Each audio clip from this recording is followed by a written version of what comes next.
Well, I'm still bullish on the president's agenda. I mean, if you think about it, for African Americans under Trump's leadership, we have the lowest unemployment rate for Black Americans in over 50 years, almost since they've been keeping statistics on it. We also saw investments in Black businesses and Black communities through the opportunity zones.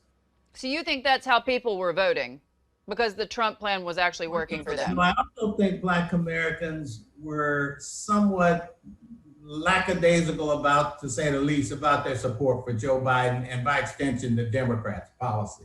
I think Black Americans are getting a little bit tired of delivering huge votes for the Democrats and seeing minimal return in terms of economic wealth, the closing the wealth gap, jobs creation, job opportunities.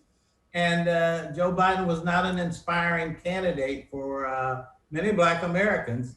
And some of them stayed home, some of them voted for Trump. To me, the issue for the president now is, well, obviously he's got to win. And the challenge is going to be overcoming the mail-in ballots that are still to be counted. The difference is between Black America and white America. If I've got money, white American can suffer a catastrophic loss of, say, the roof being blown off, and having $170,000, they can fix it. A Black family with $17,000, if all of a sudden they have a catastrophic event in their house or in their appliances that they need to, keep food in the refrigerator and it breaks down, $3,000, $4,000 for a refrigerator is a emotional impact on a Black family who has no access to capital to solve that catastrophic challenge. So to me, what I look for progressive and liberals is to say, look, what do Black Americans really need? It's capital, access to opportunity that gives them a chance to deliver all that they want out of the American dream. Nobody speaks to that. They speak to voter suppression, yes. They speak to police brutality. All these things are valid.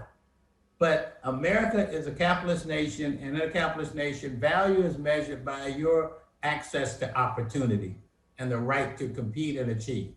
And that's what the Black community, in my opinion, wants to hear. Bob, do you think that 4 more years of Donald Trump is a good thing for the Black community? I'll put it this way, based on if you take the past 4 years, the answer would be yes.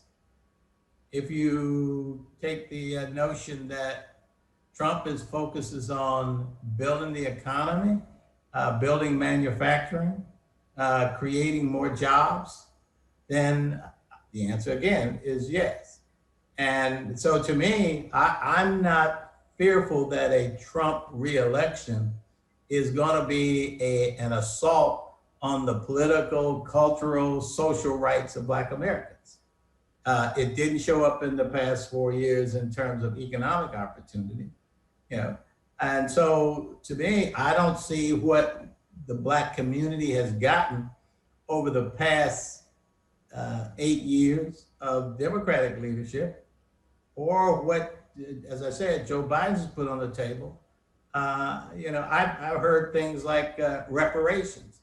Well, I can guarantee you that there will be no reparations bill coming out of Joe Biden's if he's elected, because it won't pass the House, it won't pass the Senate, because this country does not really believe in reparations.